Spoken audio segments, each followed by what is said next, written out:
Good morning. Barry Bryson here. Thank you for joining me for another 5 good minutes with the Word. We're continuing our study of the Wisdom Psalms of David, and we are in Psalm 14 today. We've noticed that all the wisdom psalms we've looked at kind of tick off multiple boxes. Psalm 1 is a wisdom psalm and a beatitude, and Psalm 8, which we just looked at, is a wisdom psalm, but it's also a praise song. This song is a wisdom song, quite clearly a wisdom song, maybe more so than any other, in that it talks about the difference between a person who was a fool and who was not a fool. But it's also a cry for help, and an imprecatory psalm, wanting God to save us and to judge the wicked. So let's read Psalm 14. We know it's a Psalm of David because it says so in the superscription. But to the choir master, by David. Psalm 14. The fool says in his heart, there is no God. They are corrupt. They do abominable deeds. There is no one who does good. The Lord looks down from heaven on the children of man to see if there are any who understand, who seek after God. They have all turned aside. Together they have become corrupt. There is none who does good, not even one. They have no knowledge, all the evildoers who eat up my people as they eat bread, and do not call upon the Lord. They are in great terror, for God is with the generation of the righteous. You would shame the plans of the poor, but the Lord is his refuge. Oh, that salvation for Israel would come out of Zion, when the Lord restores the fortunes of his people. Let Jacob rejoice, let Israel be glad. Lots of different examples of Hebrew poetry. We'll only get to notice a few of these, but I just want us to look at the very last line, where he says, let Jacob rejoice, let Israel be glad. Two ways of saying the same thing. There's a rhyme right there. The opening line of this psalm is one of the best known that David ever wrote. The fool has said in his heart, there is no God. And this is very much in the vein of wisdom of Proverbs, but even more so of Ecclesiastes. It really fits with Ecclesiastes in the way it diagnoses the depths to which humanity is sunk, and the way human beings are in contrast to God. And you may have recognized this and thought, that sounds like a New Testament passage. Well, it ought to, because much of this psalm is quoted in Romans chapter 3, when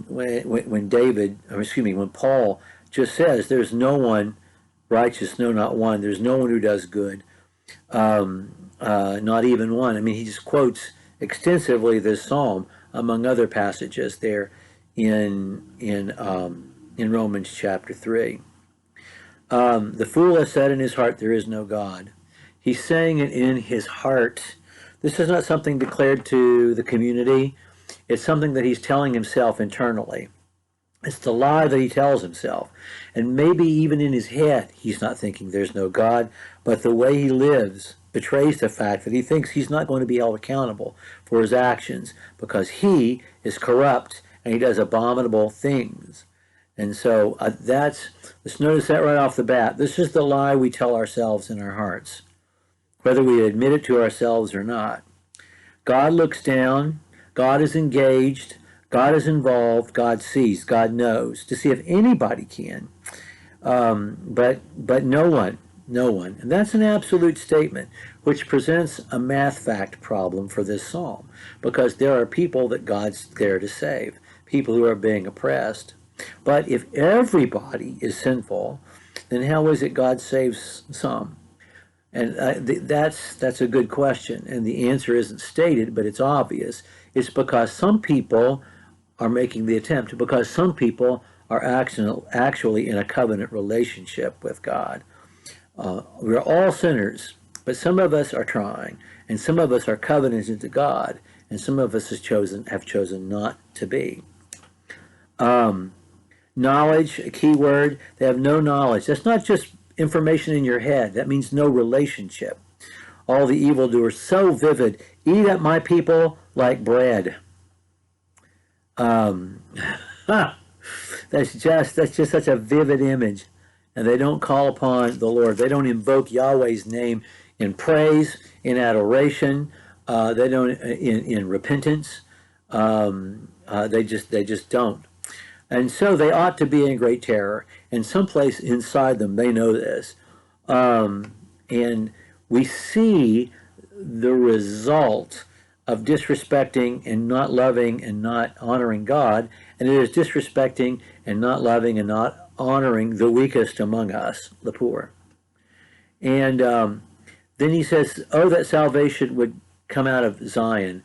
What is Zion? Well, the word Zion basically just means the highest peak, a peak that is easily identified, that dominates the landscape, like the Matterhorn or Mount Fuji or Mount Kilimanjaro or Mount Hood. It's just there, and you always know it's there.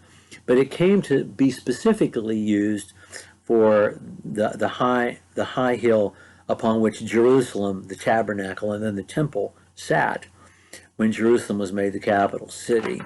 And so this was probably written after that took place, which didn't happen until after David became king. So it's a puzzle. It's an interesting puzzle to think about. When would David have written this? There,